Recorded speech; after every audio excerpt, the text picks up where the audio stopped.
Feliz sábado. Sin duda alguna, hoy es un día especial. Primeramente porque es el día santo sábado del Señor. Segunda porque la iglesia está llena, no solamente de gente, sino queremos que esté llena del Espíritu Santo, se pueda manifestar entre nosotros. Y tercera porque hay muchas visitas que nos están acompañando, hermanos. Ustedes son las flores que adoran esta iglesia. Dios los bendiga. Y nos gustaría que vinieran más seguido que estar entre nosotros. Aunque nació en el estado de Wisconsin, ¿verdad? La leche y el queso, por gloria a Dios, para su buena voluntad, se crió en Sudamérica, entre Venezuela y Colombia, donde aprendió fluidamente el español. Y Dios le ha bendecido con un hermoso ministerio por muchos años dentro de la Iglesia Adventista del Séptimo Día. Y hoy tenemos una alegría grande en darle la bienvenida al pastor Stephen Moore, para los cuates y amigos Esteban Moore. Está aquí entre nosotros. Esta es la iglesia primera iglesia hispana de Columbus, Ohio, pastor. Aquí estamos en Westerville. Y por allá tenemos varios grupitos regados dentro de la circunferencia de Columbus. Y aunque es la primera vez aquí en Westerville, deseamos que no sea la última. ¿Cuántos lo queremos ver por acá otra vez? Tiene un compromiso, pastor, para el siguiente año de venir a estar entre nosotros, porque aquí su iglesia nos va a esperar también. Entonces, mis queridos hermanos, demos la bienvenida una vez más al pastor Paul, y que Dios pueda utilizarlo grandemente en este día de hoy.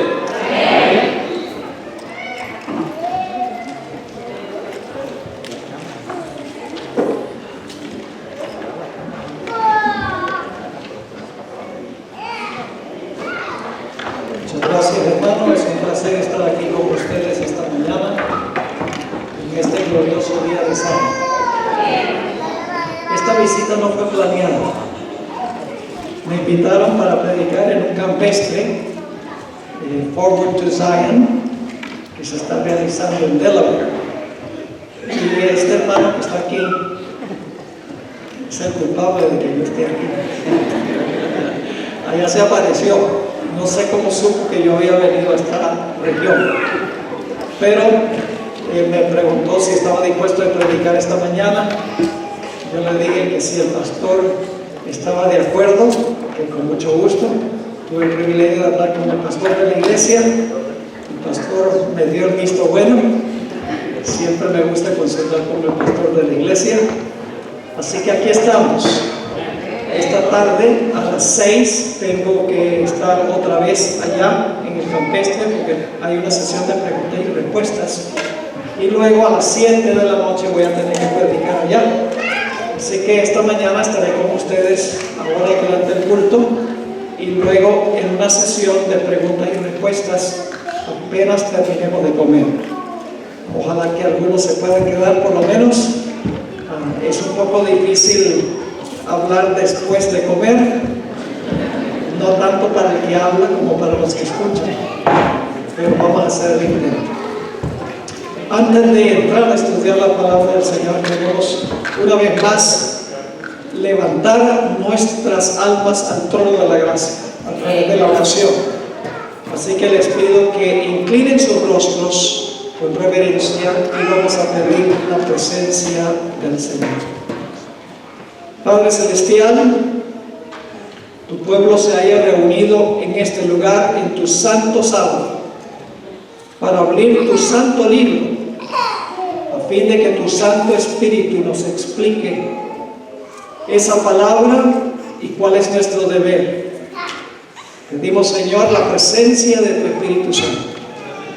Abre nuestras mentes para que podamos entender, y abre nuestros corazones con el fin de recibir la semilla de la verdad. Bendice en forma especial a todas las visitas que nos honran con su presencia, tanto los que son adventistas como los que no son miembros de la iglesia adventista. Te damos gracias por la promesa de tu presencia. Reclamamos esa promesa en el precioso nombre de Jesús. Amén.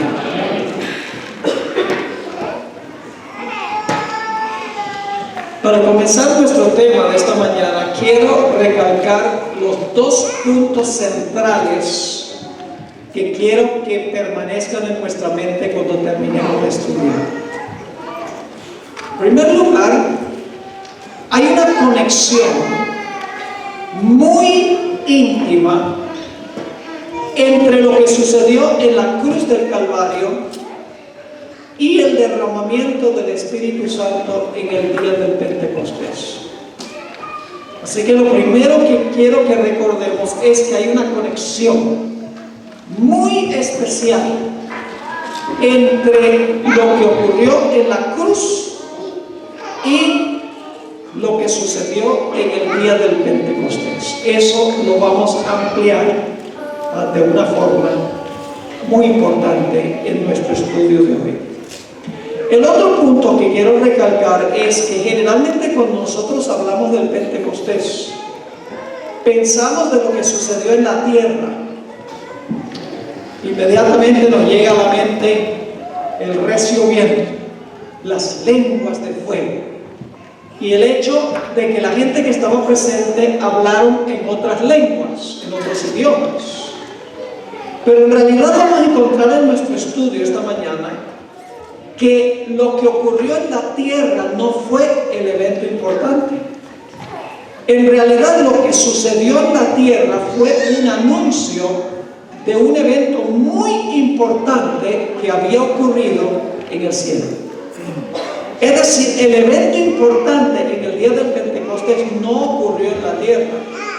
El evento importante en el día del Pentecostés ocurrió en el cielo. Así que en nuestro estudio vamos a recalcar estos dos puntos. La conexión entre la muerte de Cristo en la cruz y el Pentecostés. Y en segundo lugar, vamos a hablar sobre lo que sucedió en el cielo en el día del Pentecostés. Ahora, lo primero que quiero recalcar es la conexión entre la cruz y lo que ocurrió en el día del Pentecostés. Y lo quiero hacer mencionando un fenómeno muy interesante que uno encuentra a través de todo el Antiguo Testamento. Uno encuentra un patrón, y el patrón es este. Se ofrece un sacrificio. El sacrificio se coloca sobre el altar. Y luego Dios llueve fuego del cielo para consumir el sacrificio, en señal de que aceptaba el sacrificio. Sacrificio, fuego. Ese es el orden. Y el fuego tenía el propósito de demostrar que Dios aceptaba el sacrificio. Ahora, para comenzar, quiero darles varios ejemplos del Antiguo Testamento de este orden, de este patrón. Sacrificio, fuego. El primer ejemplo que quiero presentar es el primer sacrificio que se menciona explícitamente en la Biblia. Ahora sabemos que Adán, el Espíritu de Profecía dice que Adán ofreció el primer sacrificio. Pero el primer sacrificio registrado directamente en las Escrituras fue el sacrificio que ofreció Abel. Dios le dijo a Caín y Abel que trajeran una víctima y que sacrificaran esa víctima. Todos sabemos que Caín trajo los frutos de la tierra. Caín no trajo lo que Dios pidió. La Biblia dice que sin derramamiento de sangre no hay remisión de pecado. Así que Caín trajo los frutos de la tierra. Dios no aceptó su sacrificio. Por el otro lado, Abel, según el libro de Hebreos, capítulo 11, trajo una víctima y la sacrificó. Y Dios aceptó el sacrificio de Abel y rechazó el sacrificio de Caín. Ahora, la pregunta clave es: ¿cómo demostró Dios que aceptó el sacrificio de Abel? La Biblia no lo dice directamente, pero por todos los ejemplos que les voy a dar, van a ver que lo que dice el Espíritu de Profecía es correcto. El Espíritu de Profecía sí nos dice cómo mostró Dios que aceptaba el sacrificio que Abel colocó sobre el altar. En la revista Signs of the Times, Señales de los Tiempos, de febrero 6 de 1879, dice el Espíritu de Profecía lo siguiente: Dios aceptó este sacrificio y fuego descendió del cielo y lo consumió. ¿Cómo demostró Dios que aceptó el sacrificio de Abel? Fuego descendió del cielo y consumió el sacrificio. Ahora, vamos a notar el segundo ejemplo. El segundo ejemplo es cuando se inauguró el tabernáculo en el desierto. Ustedes saben que Dios mandó a construir un tabernáculo. Y cuando se fueron a iniciar los servicios de ese tabernáculo, se colocaron las víctimas sobre el altar por primera vez. Y quiero que noten cómo demostró Dios que aceptaba esas víctimas. Levítico 9 y el versículo 22 al 24 tiene el registro bíblico de esta ocasión, cuando se iban a comenzar los servicios del tabernáculo en el desierto. Levítico 9, empezando en el versículo 22. Después alzó Aarón sus manos hacia el pueblo y lo bendijo. Y después de hacer, ahora fíjense que va a haber tres clases de sacrificios aquí. Después de hacer la expiación, el holocausto y el sacrificio de paz, descendió. Y entraron Moisés y Aarón en el tabernáculo de reunión, y salieron y bendijeron al pueblo. Y la gloria de Jehová se apareció a todo el pueblo. Y ahora escuchen lo que va a suceder. Se han colocado estas tres clases de sacrificios sobre el altar. Y dice en el versículo 24: y salió fuego de delante de Jehová, y consumió el holocausto con las grosuras sobre el altar. Y viéndolo todo el pueblo alabaron y se postraron sobre sus rostros. Sacrificios y fuego como señal de la aceptación del sacrificio. El siguiente ejemplo que quiero darles viene de la época de la monarquía hebrea, la época de los reyes de Israel. Ustedes recuerdan que los filisteos llevaron cautiva el arca del pacto a las ciudades. Cuando el arca estuvo en las ciudades de los filisteos, empezaron a caer plagas. Así que los filisteos le dijeron a David: no queremos más el arca, ven a buscar el arca porque no causa sino calamidades. Así que David buscó el arca, la traía a Jerusalén, y cuando estaba subiendo una cuesta fue que Usa tocó el arca y cayó muerto. Así que David no pensó que debía llevar el arca a Jerusalén en ese momento. Así que puso el arca en la era de Ornán Jebuseo. Y David ofreció un sacrificio allí. Y quiero que noten el relato bíblico. Primera de Crónicas 21 y el versículo 26. Primera de Crónicas 21, 26. Dice aquí, en este versículo, ¿qué sucedió cuando David ofreció el sacrificio? Dice: y edificó allí David un altar a Jehová, en el que ofreció holocaustos y ofrendas de paz. E invocó a Jehová, quien le respondió, ¿cómo? Le respondió por fuego desde los cielos en el altar del holocausto. Sacrificio, fuego, en señal de aceptación del sacrificio. El siguiente ejemplo que quiero darles es del tiempo cuando se dedicó el templo que fue construido por Salomón. Ahora escuchen, no debemos decirle el templo de Salomón, porque no era el templo de Salomón. Era el templo de Jehová construido por Salomón. Y la escalera de Jacob no era la escalera de Jacob, era la escalera de Jehová que Dios le mostró a Jacob. Y el arca de Noé no era el arca de Noé, era el arca de Jehová construida por Noé. Debemos ser precisos, debemos darle la gloria a Dios. Así que tenemos el templo que fue construido por Salomón. Cuando se iba a comenzar los servicios del templo, quiero que noten lo que sucedió. Segunda de Crónicas 7 y el versículo 1. Segunda de Crónicas 7, 1. Todavía no se habían comenzado los servicios del templo. pero se van a comenzar. Pero antes de comenzar los servicios, quiero que noten lo que sucede en 2 Crónicas 7 y el versículo 1. Dice: cuando Salomón acabó de orar, descendió fuego de los cielos y consumió el holocausto y las víctimas, y la gloria de Jehová llenó la casa. ¿Ven el mismo fenómeno? Sacrificio y luego Dios llueve fuego para consumir el sacrificio, y está anunciando que el sacrificio ha sido aceptado. El último ejemplo que quiero darles del Antiguo Testamento, y hay otros ejemplos también, pero solamente les estoy dando algunos ejemplos, es de la época de los profetas, específicamente del profeta Elías. Ustedes recuerdan la historia en el Monte Carmelo. Elías colocó varias víctimas sobre el altar, y dice la Biblia que invocó a Jehová, y quiero que noten cómo respondió Jehová, que aceptaba las víctimas sobre el altar. Primera de Reyes, el capítulo 18 y el versículo 38.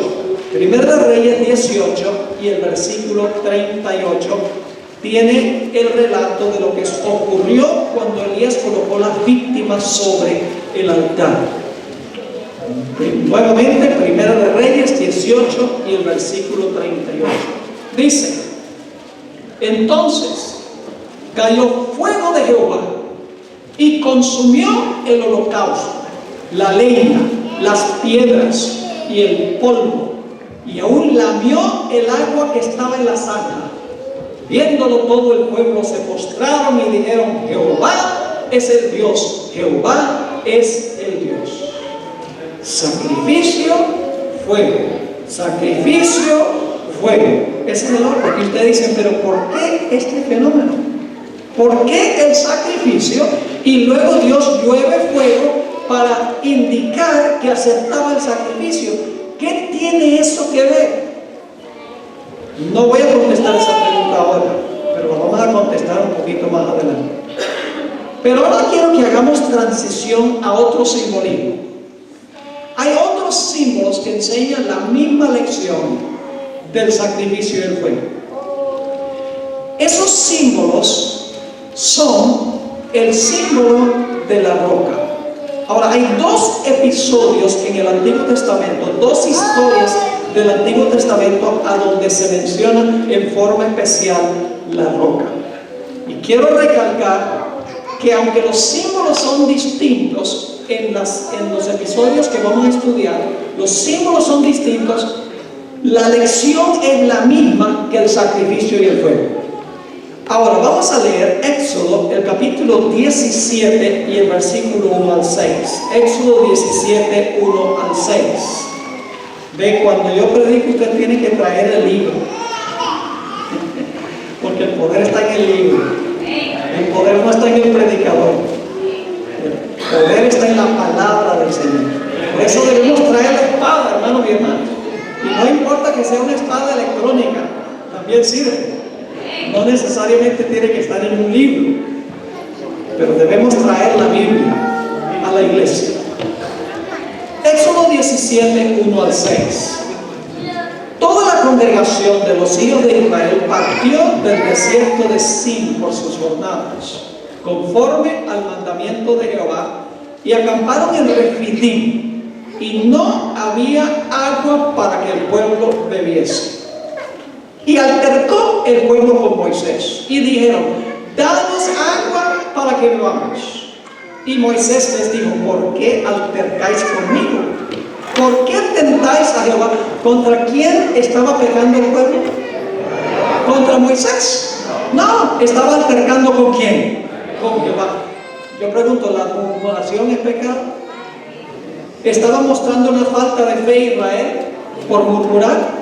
Claro. Y la Biblia dice que todo lo que no es de fe es pecado. Dice Romanos 14, 23.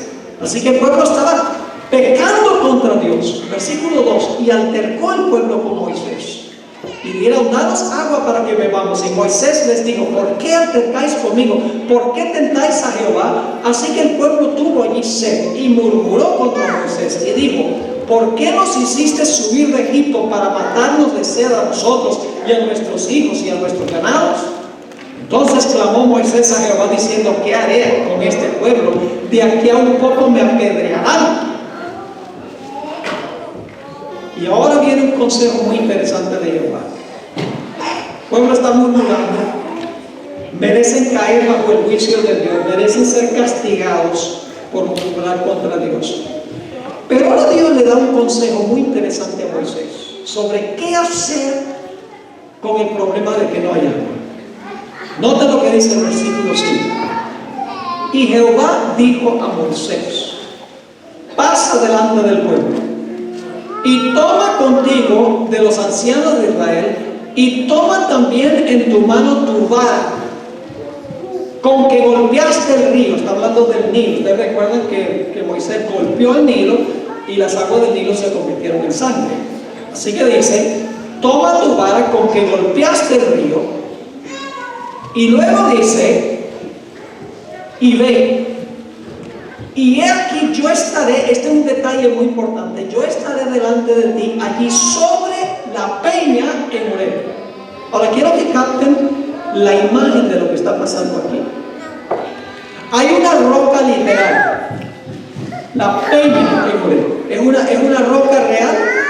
¿Es una peña real? Sí. Pero yo pregunto, ¿quién está parado encima de la roca? Jehová. ¿Y quién es ese Jehová? ¿Qué persona es? Vamos a encontrar que no es más ni menos que Cristo Jesús. Es decir, que allí tenemos el símbolo, que es la roca, y lo que representa el símbolo, Cristo Jesús, juntos. Y vamos a encontrar que cuando la vara cae sobre la roca, en realidad no solo está cayendo sobre la roca, sino que está cayendo sobre el que está parado sobre la roca. ¿Están conmigo o no están conmigo? Es decir, ahí está el símbolo, que es la roca, y lo que simboliza la roca, Cristo Jesús, que está parado encima de la roca. Ahora sigue diciendo: yo estaré delante de ti allí sobre la peña en Horeb, y golpearás la peña. ¿Con qué iba a golpear la peña? Con la vara. Y golpearás la peña. ¿Y qué? Y saldrán de ella aguas, y beberá el pueblo. Ahora, en esta historia tenemos tres símbolos. Si podemos interpretar los símbolos y juntarlos, podemos ver lo que Dios quiso enseñar con esta historia. Ahora, el primer símbolo que se menciona es la roca. Debemos preguntarnos qué simboliza o qué representa la roca. La Biblia nos dice qué representa la roca, no solo en el Nuevo Testamento. Israel debía haber sabido que esa roca representaba al que estaba parado sobre la roca. Aún en ese tiempo deberían haberlo sabido. Y ustedes podían haberlo sabido, porque ya Dios les había dicho que Él mismo era la roca. Noten Deuteronomio 32. Deuteronomio 32 y el versículo 4, y vamos a leer el versículo 18 y también el versículo 31. 9 veces aparece la palabra roca aquí en Deuteronomio, el capítulo 32. Dice allí lo siguiente: Él es la roca. Es decir, la roca es una ¿qué? Una persona. Él es la roca cuya obra es perfecta, porque todos sus caminos son rectitud, Dios de verdad, y sin ninguna iniquidad en él. Es justo y recto. Luego el versículo 18: de la roca que te creó te olvidaste. Dios le dice a Israel: te has olvidado de Dios tu creador. ¿Qué representa la roca? Dios, ¿el qué? ¿Quién fue el creador? El Padre. ¿A través de quién? A través de Cristo. Y luego en el versículo 31 es interesante que Moisés, quien está escribiendo Deuteronomio, está diciendo: mira, la roca de los paganos no es como la roca nuestra. Dice en el versículo 31: porque la roca de ellos no es como nuestra roca, y aún nuestros enemigos son de ellos jueces. Entonces, ¿qué representa la roca? Aún en el Antiguo Testamento representa a Jehová, el Creador. pero tenemos también el testimonio del Nuevo Testamento. Usted puede decir, bueno, dice que la roca es Jehová, ok, pero eso debe ser Dios el Padre. No, no es Dios el Padre. El que estaba parado sobre la roca era Jesús. ¿Cómo sabemos eso? 1 Corintios, el capítulo 10 y el versículo 1 al 4. 1 Corintios, el capítulo 10 y el versículo 1 hasta el versículo 4 lo dice explícitamente. Aquí el apóstol Pablo está relatando algunos eventos de la historia del pueblo de Israel. Y dice lo siguiente. 1 Corintios 10 y el versículo 1. Porque no quiero, hermanos, que ignoréis que nuestros padres todos estuvieron bajo la nube, y todos pasaron el mar, y todos en Moisés fueron bautizados en la nube y en el mar, y todos comieron el mismo alimento que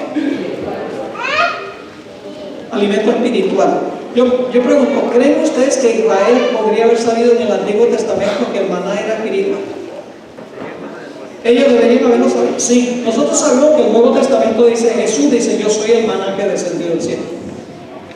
Así que nosotros sabemos que Jesús es el maná por el Nuevo Testamento. Pero ¿será que ya en el Antiguo Testamento Israel debería haber sabido lo que representaba el maná? Que no solamente era comida física, sino que era alimento espiritual. Ya en ese tiempo debería haberlo sabido. ¿Y usted cómo sabemos eso? Porque en Deuteronomio dice, en el capítulo 8 y el versículo 3 y 4, dice que Dios te dio maná para que sepas que no solo de pan vivirá el hombre, sino de toda palabra que sale de la boca de Dios. Ellos deberían haber sabido ya, en ese tiempo, que el maná representaba la palabra de Dios. ¿Y quién es la palabra de Dios? La palabra de Dios es Jesús. En el principio era la palabra, y la palabra era con Dios, y la palabra era Dios. Así que dice, todos comieron el mismo alimento espiritual, y todos bebieron la misma bebida que espiritual. ¿El agua era sencillamente agua, simplemente agua? No, no era solamente H2O. No eran dos partículas de hidrógeno y una partícula de oxígeno, no. El agua era agua o bebida que espiritual, es decir, representaba algo simbólicamente. Y luego sigue diciendo, todos bebieron la misma bebida espiritual porque bebían de la roca espiritual que los seguía, y la roca era Cristo. ¿Está claro? ¿Quién estaba parado sobre la roca? Cristo. ¿Y a quién representaba la roca? A Cristo. Así que sabemos qué representa la roca. Si interpretamos los símbolos, vamos a entender qué nos quiso Dios enseñar con esta historia. El segundo símbolo que encontramos es el de la vara. La vara representa juicio, porque cada vez que Moisés levantaba la vara, caía un ¿qué? Caía un juicio. Por ejemplo, levantó la vara y se abrió el mar rojo. Levantó de nuevo la vara y ahogó a todos los egipcios. Usaba la vara en las plagas de Egipto. Es decir, la vara representa juicio. Pero hay más, no solamente la vara, sino que la vara hace ¿qué cosa? La vara se debe usar para golpear la roca. Ahora, ¿qué significa el acto de golpear? Mis hermanos y hermanas, la palabra hebrea que se usa para golpear, cuando Dios le dice a Moisés, golpearás la roca, es la palabra hebrea naka. Se traduce en el Antiguo Testamento golpear, azotar, pegar, matar, recibir un golpe o ser herido. Cada vez que la vara cayó sobre algo, cayó un juicio de Dios. Por ejemplo, dice que la vara de Moisés golpeó las aguas del Nilo, vino un juicio, las aguas se convirtieron en sangre. Dice que golpeó el polvo y salió una plaga de piojos. Y Dios golpeó con su vara a los primogénitos de Egipto y cayó un juicio sobre todos los primogénitos. Es decir, la vara representa juicio, y el acto de caer la vara significa que está cayendo un juicio. Ahora necesitamos regresar a la historia. ¿Quién estaba parado sobre la roca? Cristo. ¿Y qué representa la roca? ¿Y qué debía ser la vara de Moisés? Debía caer sobre qué? Sobre la roca, pero no solo sobre la roca, sino sobre la persona que estaba parada sobre la roca.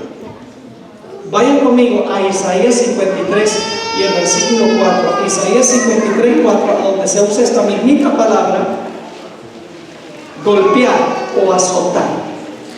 Ustedes saben que Isaías 53 es una profecía mesiánica, es decir, es una profecía en cuanto al Mesías que iba a venir. Esta profecía fue escrita casi 800 años antes de nacer Jesús.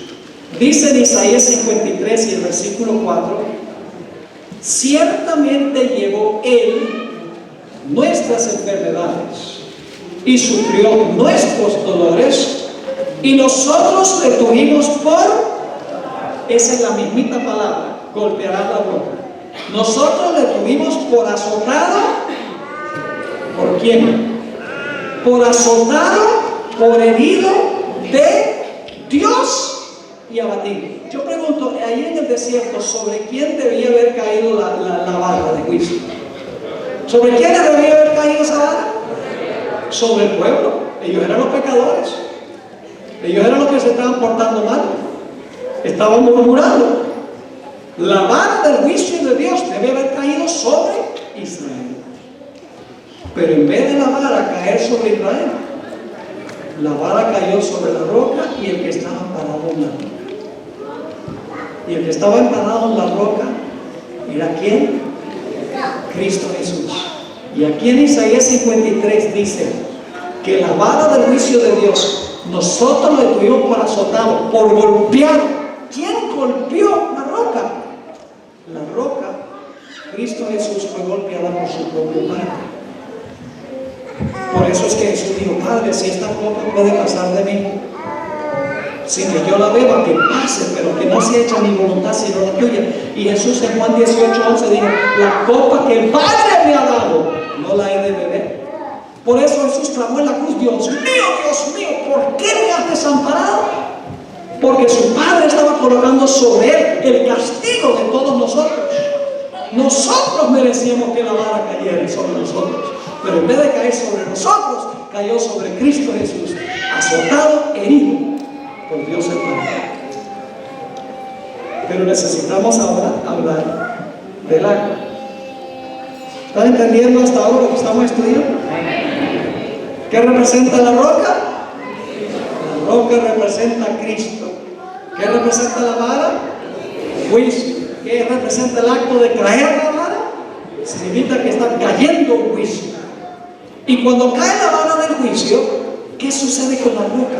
La roca da su... ¿Para qué representa el agua? La Biblia lo explica. Vayan conmigo a Juan 7, 37 al 39. El estudio de la Biblia es como un estudio, como un trabajo de detective. Se busca clave aquí, clave allá, porque el Espíritu Santo colocó todo lo que necesitamos en la Biblia para entender la Biblia. Si no hay nada que la Biblia misma no explique. Así que lo único que tenemos que hacer es buscar claves en toda la Biblia para entender lo que significa roca, lo que significa vara, lo que significa caer la vara, lo que significa el agua que sale de la roca. Cuando interpretamos los símbolos a la luz de toda la Biblia, entonces entendemos lo que Dios quiso enseñar. Ahora, Juan 7, 37 y 39, Jesús está en Jerusalén en la fiesta de los tabernáculos. Era la última fiesta judía al final del año. Toda la cosecha había sido reunida. Era un tiempo de gozo y de alabanza y de júbilo. Estaban alegres porque la cosecha había sido abundante. Dios había bendecido durante todo el año. Jesús estaba en Jerusalén. Y era el último día de la fiesta de los tabernáculos. Se conocía como el gran día de la fiesta, el octavo día de la fiesta del tabernáculo. Y quiero que noten lo que dijo Jesús. Juan 7, 37. En el último gran día de la fiesta, Jesús se puso en pie y alzó la voz diciendo: si alguno tiene sed, venga a mí y beba. Entonces, ¿de dónde es que sale la roca? Perdón, ¿el agua de dónde sale? De la roca. Eso está diciendo: yo soy la roca, si tienes sed, ven a mí y bebe. Jesús mismo está diciendo que Él es la roca. Así que dice, si alguno tiene sed, venga a mí y beba. Y ahora escuchen lo que dice. ¿Qué significa beber de la roca? Dice Jesús, el que cree en mí. Beber de la roca significa ¿qué? Creer en Jesús. Ahora escuchen bien, creer en Jesús no significa creer en la cabeza, porque el diablo también cree. ¿Usted cree que el diablo cree que Cristo existe? ¿Usted cree que el diablo cree que Cristo murió? ¿El diablo cree que Cristo fue sepultado? ¿Cree que Cristo resucitó? ¿Cree que Jesús está en el cielo? Entonces, si nuestra creencia es intelectual como el diablo, no somos mejor que el diablo. La palabra creer aquí significa tener fe, confiar. Me gusta más la palabra confiar. Jesús está diciendo, el que confía en mí. Beber el agua significa ¿qué? Confiar en Jesús. El que cree en mí, ahora escuchen bien, como dice la Escritura, de su interior correrán ríos de agua viva. ¿Del interior de quién correrán ríos de agua viva? Del que cree. Ahora, quiero que noten, muy importante esto. La persona viene a Jesús, confía en Él, y cuando confía en Él, ¿qué hace? Bebe el agua. ¿Y qué pasa cuando bebe el agua? Tiene el agua en la barriga. Ahora el agua está en Él. Y entonces, como el agua está en la persona, dice, de su interior, del agua que bebió, ¿ahora qué? Fluyen aguas. ¿Está captando, hermano? Viene a Jesús, confía en Jesús, Jesús le da el agua y ahora está lleno de agua para convertirse en un manantial.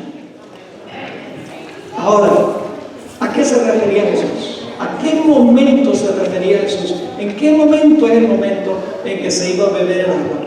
Versículo 39. Esto dijo del Espíritu.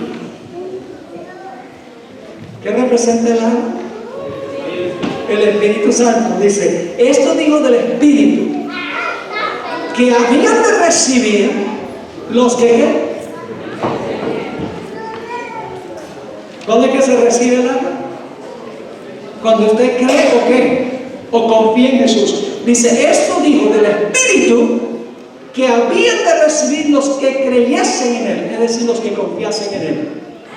Pues aún no había venido el Espíritu Santo, porque Jesús no había sido aún glorificado. Yo pregunto, ¿cuándo fue Jesús glorificado? ¿Cuándo fue glorificado Jesús? Jesús fue glorificado cuando regresó al cielo en su ascensión. En ese momento fue glorificado Jesús. ¿Y qué sucedió cuando Jesús fue glorificado? Según este texto, ¿qué sucedió cuando Jesús fue glorificado? Dice que el Espíritu fue ¿qué? Derramado. Vamos a leerlo de nuevo. Dice, esto dijo del Espíritu que habían de recibir los que creyesen en Él. Pues aún no había venido el Espíritu Santo. ¿Cuándo fue que vino el Espíritu Santo? En el día del Pentecostés. Pues aún no había venido el Espíritu Santo, porque Jesús no había sido aún ¿qué? Glorificado. Jesús tenía que ser glorificado para que entonces pudiera enviar ¿qué cosa? Pudiera enviar el Espíritu Santo. Entonces, ¿qué representa el agua? El agua representa el Espíritu Santo. ¿Cómo se recibe el agua? Confiando en Jesús. ¿Y cuándo fue que se derramó el agua o el Espíritu Santo? ¿En el día de qué? En el día del Pentecostés. Ahora, déjenme darles una ilustración para que podamos entender un poco mejor el asunto. De la persona que bebe el agua y luego se convierte en un manantial de agua. Eso es lo que acabamos de leer en Juan 7. Quiero que se imaginen una noche, la noche está bien clara,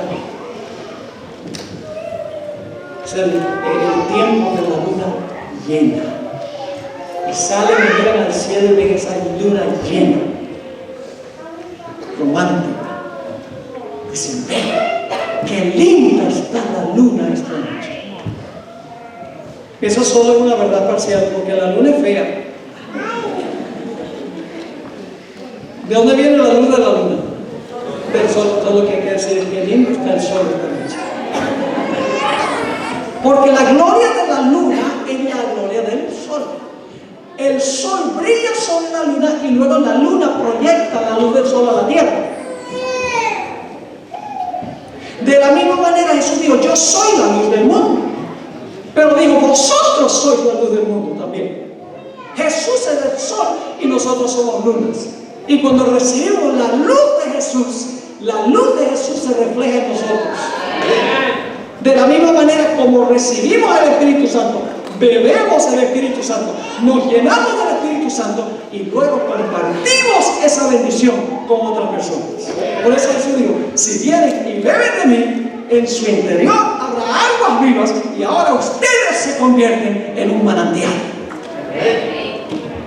Noten lo que dice en 1 Corintios 12:13 sobre lo que es el agua. La Biblia dice claramente lo que es el agua y el Espíritu Santo. Dice en 1 Corintios 12:13, porque por un solo Espíritu fuimos todos bautizados en un cuerpo, sean judíos o griegos, sean esclavos o libres, y todos se nos dio ¿a qué?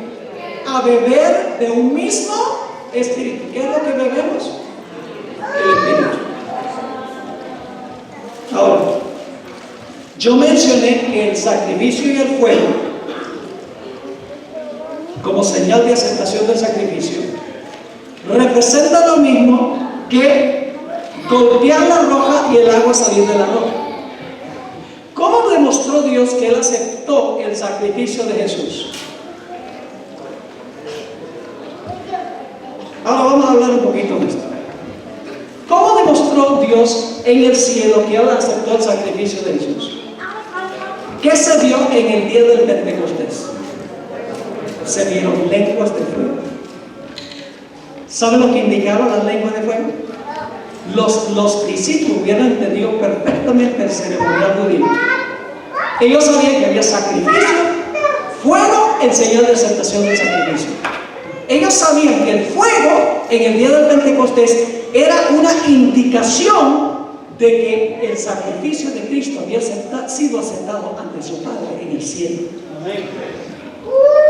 Y para usar el otro simbolismo, el Espíritu Santo que fue derramado en el día del Pentecostés, que es el agua, era señal de que Dios había aceptado el golpe que le fue dado a la roca. ¿Me están entendiendo?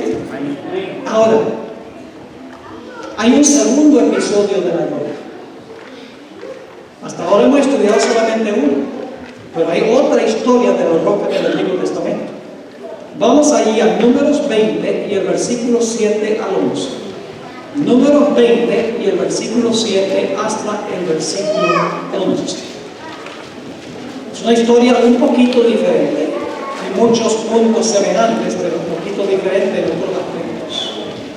Números 20 y el versículo 7 dice: y habló Jehová a Moisés diciendo, porque el pueblo está murmurando de nuevo: toma la vara y reúne la congregación, tú y Aarón tu hermano. Y ahora fíjense, aquí está la diferencia. Y hablad a la peña, y ella dará su agua. ¿Qué diferencia hay entre la primera historia y la segunda? Que en la primera había que golpear la roca, mientras que en el segundo episodio solo había que hablarle a la roca y pedirle que viera el agua. Ahora, ¿qué hizo Moisés? Escuchen bien, hermanos y hermanas. Moisés pasó 40 años en el desierto con Israel antes de este episodio. 40 años. Esto es poco antes de entrar a la tierra prometida. Ustedes pueden leer Éxodo, Levítico, Números y Deuteronomio, donde se relata la historia de Israel. no van a encontrar que se haya mencionado ni un solo pecado que cometió Moisés durante esos 40 años. Por eso se dice que era el hombre más manso. Y no siempre fue manso, porque tenía un temperamento violento. Antes de ir 40 años al desierto, aprender a ser humilde, era bravo. Recuerda que él mató a un egipcio. Tú vas a maltratar a un paisano mío, toma tu tomate. Era violento. Pero los 40 años que pasó con el Señor allá en el monte Oreb, cuidando las ovejas de Egipto, aprendió muchísimo. Aprendió a ser manso y humilde de corazón. Por eso en 40 años, mis hermanos y hermanas, no se menciona ni una sola vez que Moisés haya perdido la paciencia, sino hasta este punto. Pero ya se le colmó la copa a Moisés. En vez de hablarle a la roca y decirle a la roca, mira, dame tu agua, Moisés tomó su vara y golpeó la roca 2 veces. ¿Por qué fue tan terrible el pecado de Moisés? Fue excluido de la tierra prometida, mis hermanos y hermanas. Él había ansiado 40 años. ¡Ay, finalmente entraremos a Canaán! Y ahora Dios dice, no puede entrar a Canaán. Por golpear la roca. ¿Por qué fue tan serio este pecado? En el libro de Patriarcas y Profetas encontramos la respuesta a esta pregunta. Dice allí, por su acto temerario, Moisés restó fuerza a la lección que Dios se proponía enseñar. Siendo la roca un símbolo de Cristo, había sido herida una vez.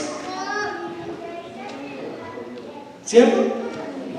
La roca era un símbolo de Cristo, había sido herido una vez. Como Cristo había de ser ofrecido una vez. La segunda vez bastaba hablar a la roca. Así como ahora, solo tenemos que pedir las bendiciones en el nombre de Jesús. Al herir la roca por segunda vez, se destruyó el significado de esta bella figura de Cristo. Arruinó el símbolo, mis hermanos y hermanas, que apuntaba hacia Jesús. Y permítame hacer un corto paréntesis. Hay una iglesia en el mundo hoy que enseña que cada vez que se celebra una misa, Jesús es sacrificado de nuevo. Los que han sido católicos saben que eso es doctrina católica. Cada vez que se celebra una misa, se llama el sacrificio de la misa. Si Moisés fue excluido de la tierra prometida por dar la impresión de que Cristo tenía que morir otra vez, porque la roca representa a Cristo, ¿cómo creen ustedes que mira Dios a una iglesia que dice que Cristo es sacrificado y sacrificado y sacrificado y sacrificado de nuevo y de nuevo y de nuevo? En el libro de Hebreos dice que cuando Cristo se ofreció de una vez por todas, no muere más. Moisés, al golpear la roca, estaba dando la impresión de que Jesús tenía que morir más que una vez. Jesús no tiene que morir otra vez para nosotros recibir el agua. Después del Pentecostés, lo único que tenemos que hacer es pedirle el Espíritu Santo. Lucas 11 y el versículo 13 nos lo dice. Lucas 11 y el versículo 13 declara lo siguiente. Y ustedes conocen este texto muy bien. Pues si vosotros, siendo malos, sabéis dar buenas dádivas a vuestros hijos, ¿cuánto más vuestro Padre Celestial dará qué cosa? El Espíritu Santo a los que se lo pidan. ¿Qué necesitamos hacer hoy para beber el agua, para recibir el agua? Creer en Jesús y pedirle el Espíritu Santo. Hablarle a la roca, por así decirlo. Jesús no tiene que morir de nuevo, no tiene que ser sacrificado de nuevo. porque eso lo hizo de una vez por todas. El Espíritu Santo ya está disponible. Dios demostró que aceptó el sacrificio del Señor Jesucristo. Ahora permítame ampliar un poquito más extenso.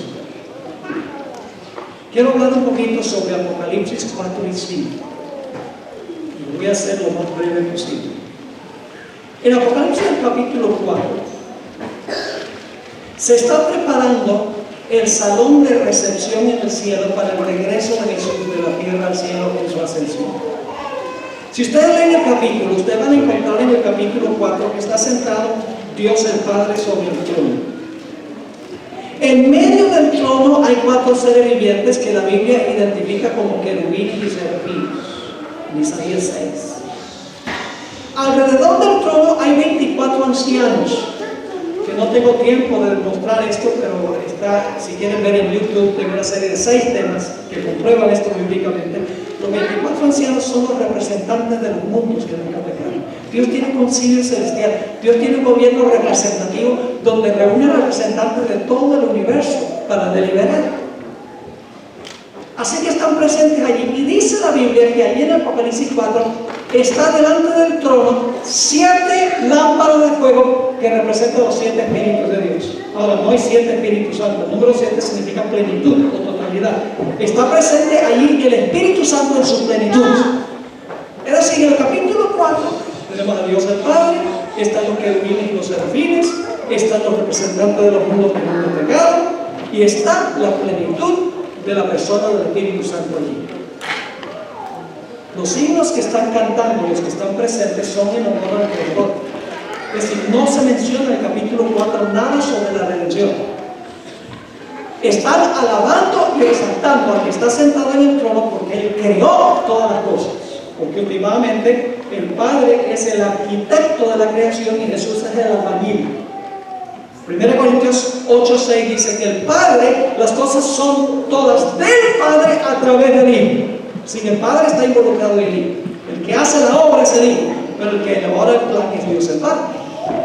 Así que están alabando al que está sentado sobre el trono, porque Él es el creador. Cuando usted mira el capítulo 4, hay 2 cosas que faltan en el capítulo 4. No se menciona la hueste angélica. Los millones de ángeles no se mencionan en el capítulo 4, no están ahí. Y tampoco está Jesús. Y entonces uno se pregunta, bueno, ¿y a dónde estaban los ángeles y a dónde estaba Jesús? La respuesta es muy sencilla. Los ángeles, la hueste angélica había venido a la tierra para recoger a Jesús. Y por eso Jesús no estaba y la hueste angélica tampoco estaba. Pero ahora Jesús y la hueste angélica asciende al cielo. Y en el capítulo 5 ahora llega Jesús al cielo. Y se mencionan millones y millones de ángeles. Y todos los himnos que están cantando los seres celestiales son en honor al Redentor. Fíjense que ha cambiado de escena, porque ahora ha llegado Cristo al cielo. Y como ha llegado al cielo, ahora todos los himnos son en honor al Redentor. Y entonces dice allí, escuchen bien, que llega Jesús y se acerca al Padre, dice en el versículo 5 del capítulo 7, capítulo 5 y el versículo 7, se acerca al Dios del Padre. ¿Qué creen ustedes que iba a hablar Jesús con su Padre cuando se acercó al Padre? Recién llegado al cielo. Mis hermanos y hermanas, le iba a preguntar a su Padre si el sacrificio que Él había ofrecido era suficiente y era aceptado o no. Por eso dice en el capítulo 5 que se presenta como el Cordero, como inmolado. Le está mostrando a su Padre, en otras palabras, las heridas en sus manos, en sus pies, en su sien, en su costado. Le está diciendo, Padre, yo quiero estar seguro que la vara que me golpeó, yo quiero estar seguro que el sacrificio que yo ofrecí es suficiente para salvar a mi pueblo. ¿Es suficiente, sí o no? Y el Padre le dice que sí. ¿Y cómo demostró el Padre que el sacrificio era aceptable? Por las lenguas del fuego que se vieron en el día de Pentecostés y por el derramamiento del Espíritu Santo que se da. Es decir, en la tierra se anunció en el día de Pentecostés que Dios había aceptado, ¿qué cosa? que Dios había aceptado el sacrificio. Y ahora fíjense lo que es interesante. En el capítulo 4 dice que los 7 espíritus están allí delante del trono. Es decir, los 7 espíritus, la plenitud del espíritu está ahí en el cielo en el capítulo 4. Pero en el capítulo 5, quiero que noten lo que dice en el versículo 6. Apocalipsis 5 y el versículo 6. Hay un detallito muy importante aquí. Dice allí: y miré y vi que en medio del trono y de los 4 seres vivientes y en medio de los ancianos estaba en pie un cordero como inmolado, que tenía 7 cuernos y 7 ojos, los cuales son, ahora escuchen esto, los cuales son los 7 espíritus de Dios que enviados por toda la tierra. Ahora, ¿qué va a suceder con los 7 espíritus? En el capítulo 4 están ahí antes que Cristo llegue, pero cuando se presenta el Cordero dice que los 7 espíritus son ¿qué? Enviados a la tierra. ¿Qué evento está describiendo eso? El derramamiento del Espíritu Santo. ¿Cuándo? En el día de Pentecostés. Ahora quiero leerles un pasaje un poco largo, donde Elena White, en el clásico libro El deseado de todas las gentes, la mejor obra sobre la vida de Cristo en el mundo, no tiene rival, no tiene par. Yo he leído muchos. En las últimas 3 páginas encontramos el comentario sobre todo lo que yo les acabo de describir. Dice: todo el cielo estaba esperando para dar la bienvenida al Salvador a los atrios celestiales.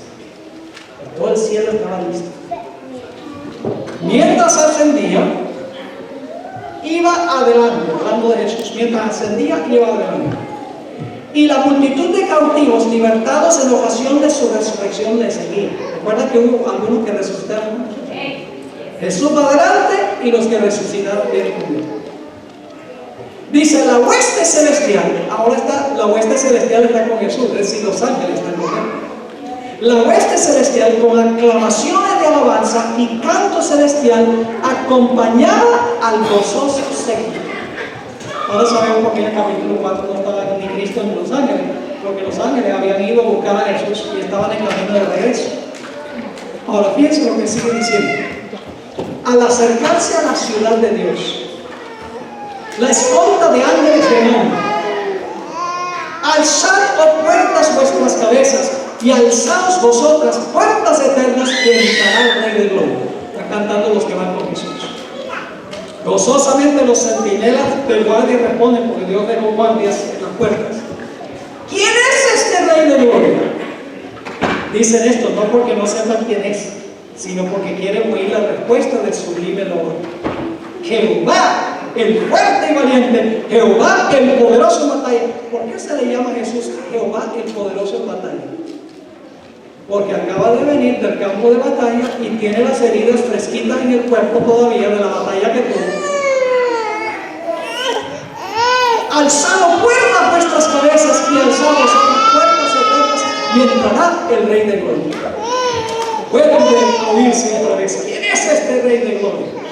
Porque los ángeles no se cansan nunca de oír ensalzar su nombre. Y los ángeles de la escolta responden: Jehová de los ejércitos, Él es el Rey de la Gloria.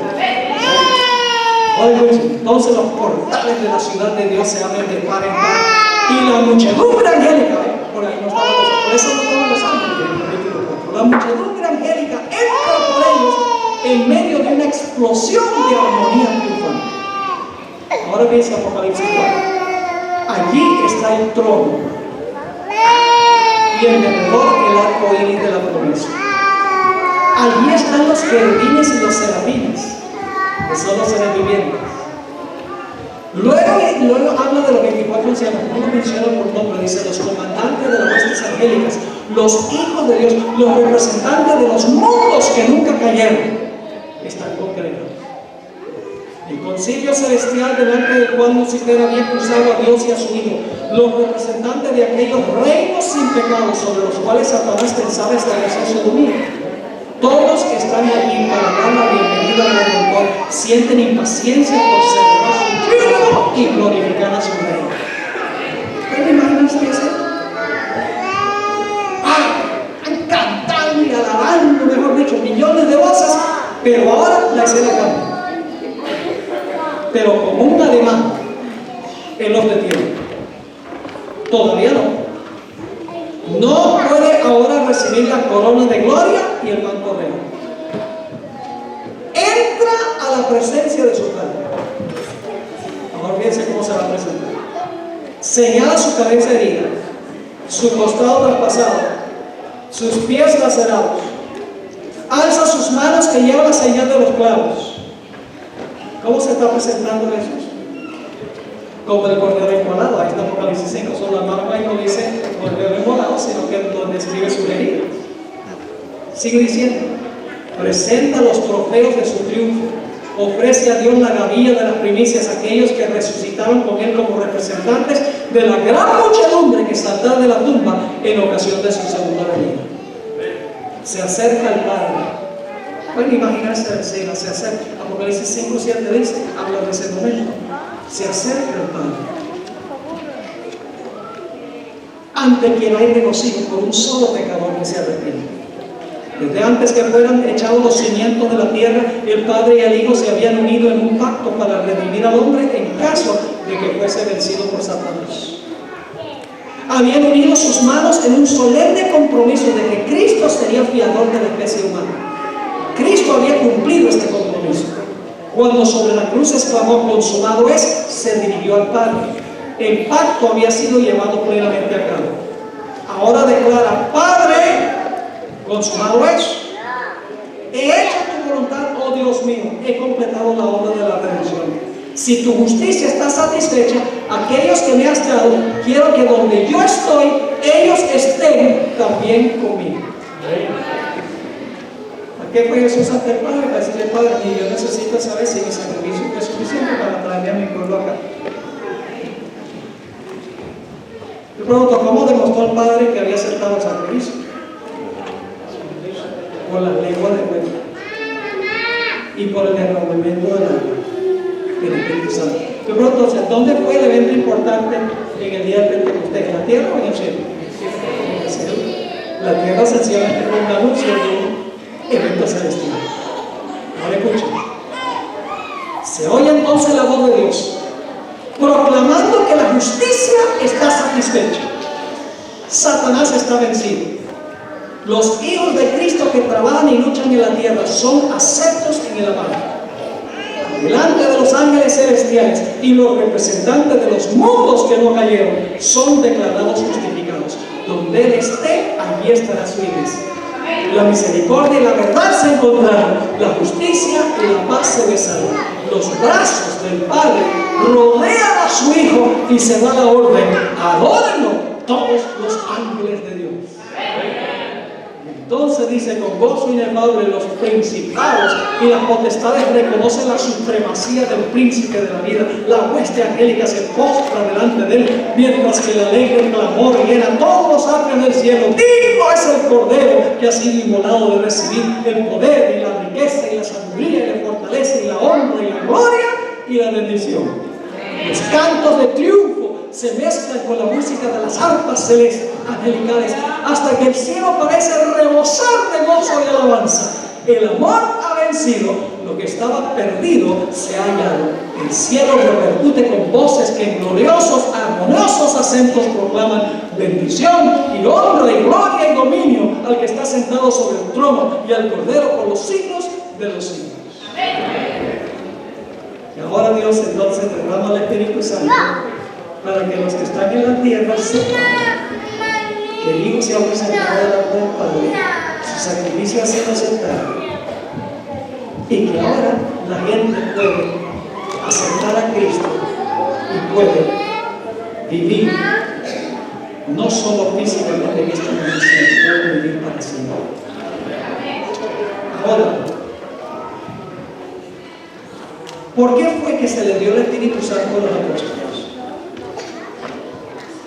¿Por qué se le dio dio el Espíritu. ¿Saben? Algunas iglesias creen que el Espíritu Santo se da para que la gente pueda saltar y bailar en la iglesia.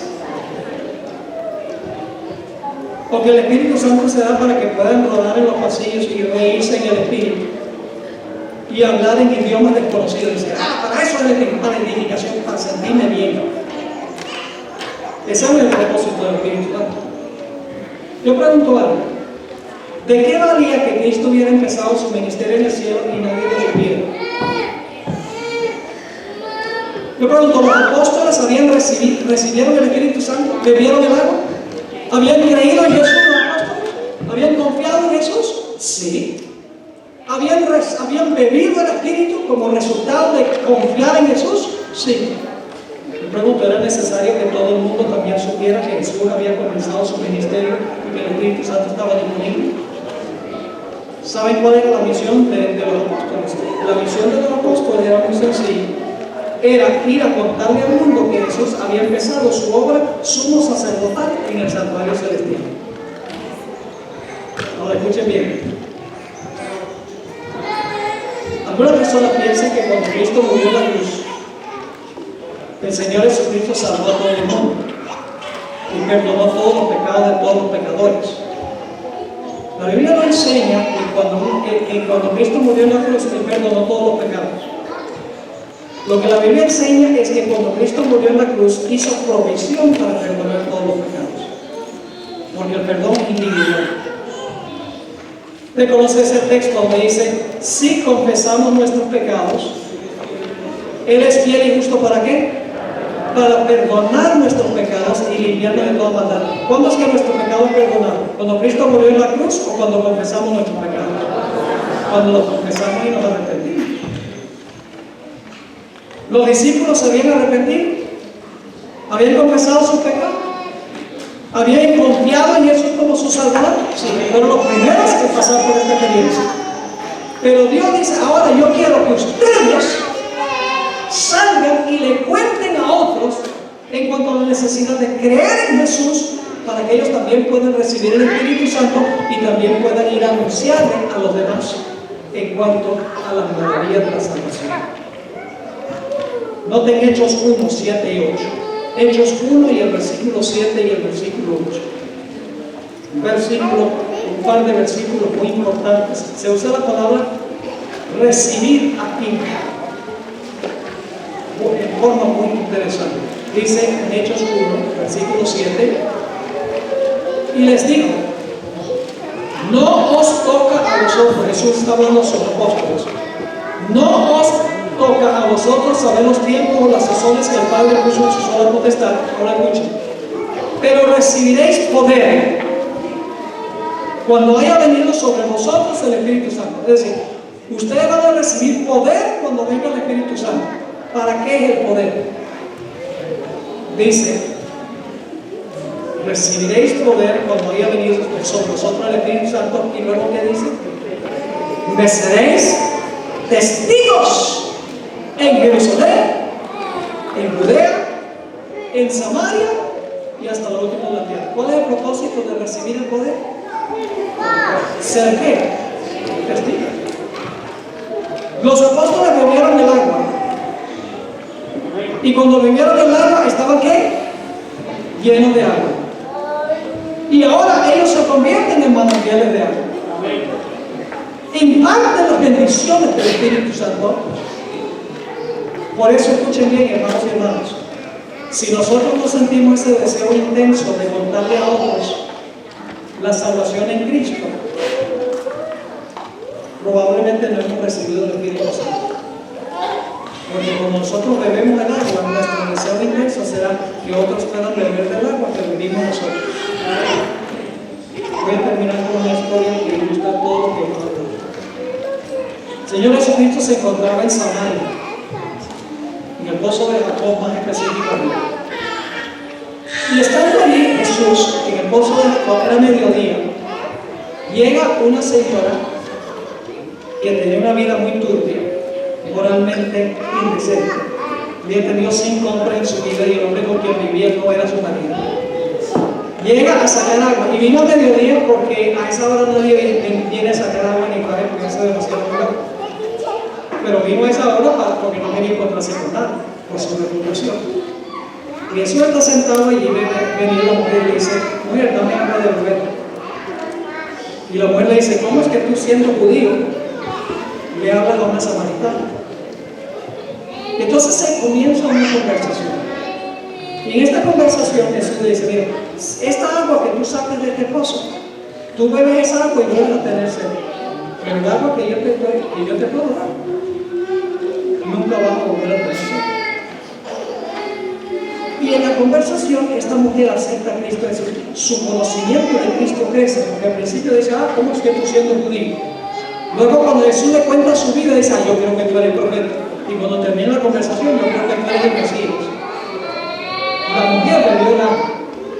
Vaya conmigo a Juan 4 y el versículo 13 y 14. Juan 4 y el versículo 13 y el versículo 14. Tiene una conexión con lo que hemos estado hablando. Juan 4, 13 y 14. En el capítulo 4 es que se relata la experiencia de Jesús en el pozo de Jacob. Respondió Jesús y le dijo, cualquiera que bebiera de esta agua volverá a tener sed. Mas el que bebiere del agua que yo le daré, no tendrá sed jamás. Ahora escuchen bien. Sino que el agua que yo le daré será en él una ¿qué? Una fuente de agua que salte para mi decreto. Venga, mi hermano. Cuando bebemos el agua, ¿qué sucede? Llegamos a ser una fuente de agua. Ahora, ¿sabe usted que la mujer samaritana practicó lo que ella comprendió de Jesús? Porque la mujer samaritana recibió a Cristo y recibió el Espíritu. Eso es antes del día del Pentecostés, como algo preliminar, recibió el Espíritu Santo, porque Dios quería enseñar una lección. Y esta mujer regresó a Sicar, el pueblo de Berea, y ya no tenía vergüenza. Se había encontrado con el Mesías, había recibido la salvación, había bebido el agua. Y ahora va de casa en casa. He encontrado al Mesías, me contó mi vida, he encontrado la salvación, he recibido el Espíritu. Contándole a todo el pueblo de Sicar lo que ella había recibido. Ella había bebido el agua, ahora se convierte en manantial. Entonces, Jesús se queda allí y los discípulos vuelven a donde está Jesús. Jesús los había mandado a buscar comida y le dicen a Jesús, mira, te trajimos la comida que tú nos mandaste a comprar. Y Jesús dice, mi comida y mi bebida es hacer la voluntad de mi Padre y caminar su boca. Y los apóstoles, un poquito medio tapados, por lo menos durante el ministerio de Jesús, dicen, bueno, debe ser que alguien le trajo comida. No entendieron lo que Jesús estaba diciendo. Entonces Jesús levanta el dedo y dice, usted ha dicho que hay 4 meses para la cosecha. Miren, los campos están blancos, listos para la cosecha. Jesús no estaba apuntando hacia campos de trigo ni de cebada. Leño deseaba a todas las gentes. Jesús estaba apuntando a esta mujer que venía con todo el pueblo de Sicar, a donde estaba Jesús. La que había bebido el agua se convirtió en ¿qué? En fuente de agua. Toda una ciudad llegó a conocer en cuanto a Jesús como resultado del testimonio de esta mujer, que había bebido el agua y ahora no podía mantener el agua dentro de sí. Bien, tenía que dar el agua que había recibido. Mis hermanos, si nosotros no tenemos luz para dar, es porque no tenemos conexión con la fuente de la luz. La mayor evidencia de que nosotros conocemos a Jesús es un deseo intenso de hacerle conocer a Él. Si no tenemos ese sentir en nuestra alma, es porque nosotros no conocemos a Cristo. Porque esta mujer bebió e inmediatamente fue a testificar en cuanto a la experiencia que había tenido con el Señor Jesús. Eso no tiene que ser sacrificado, ¿no? ¿Qué tiene que suceder para que nosotros podamos llenarnos del Espíritu Santo, del alma. ¿Qué necesitamos hacer? Hablarle a la alma. Porque ya el sacrificio fue aceptado. Ya el Espíritu Santo fue derramado. Ya está disponible. Eso no tiene que morir de nuevo. Sencillamente tenemos que pedir y se nos da. Así que si no tenemos en nuestra alma ese deseo intenso de hablarle a otros sobre nuestra experiencia con Jesús, tal vez porque no tenemos experiencia. Termino con esta ilustración. Cuando yo estudié teología en Colombia, yo estuve año y medio en el dormitorio. Yo tenía un compañero de cuarto que yo lo consideraba súper fastidioso. ¿Y saben por qué era fastidioso? Porque ese muchacho, éramos 8, estábamos en el cuarto. Ese muchacho, desde que entraba al cuarto hasta que salía del cuarto, no hablaba sino de la mujer. Ay, que es lo más bonito, que es la mejor cocinera, que es lo mejor de esto, lo mejor de otro. Ya nos tenía mareados. De tanto hablar de la novia. Pero ¿por qué hablaba tanto de la novia? Porque amaba a la novia y quería que todo el mundo supiera. Ahora, Jesús es nuestro novio espiritual. ¿Cómo es posible que nosotros digamos, ay, yo amo tanto eso, es lo más importante y especial de mi vida, y nunca le decimos nada a nadie? ¿Están entendiendo, no? Mis hermanos, necesitamos un reavivamiento y una reforma. Necesitamos conocer personalmente al Señor Jesús. Amén. ¿Desean ustedes conocer personalmente al Señor Jesús? Bueno, les voy a orar para que eso sea una realidad. Padre Celestial, hemos estudiado en esta mañana cosas solemnes. Sabemos que el Espíritu Santo está ahí esperando, nada más, disponible. Cristo la roca ya está dispuesto de darnos el Espíritu Santo. Con solo pedir. ¿Cuántas veces, sin embargo, Señor, no pedimos y por lo tanto no recibimos? Quiero pedir, Señor, que tú bendigas esta iglesia, todas las iglesias representadas aquí. Yo creo que Cristo viene muy, muy pronto. Más pronto de lo que nosotros nos imaginamos. Pero el mundo necesita saber que hay un maravilloso Salvador. Que su sacrificio en nuestro lugar ha sido aceptado. Y que podemos nosotros ser aceptos en él. Oh Padre, danos un reavivamiento en nuestro corazón. Danos nueva vida. Llénanos de tu Espíritu Santo. Te lo pedimos en esta mañana. Para que podamos entonces llegar a ser una fuente de vida eterna. Una fuente que brote para la vida eterna. El agua que entra, el agua que sale. Amén. Gracias, Padre, por habernos acompañado, por escuchar nuestra oración. Te lo pedimos en el nombre de Jesús. Amén.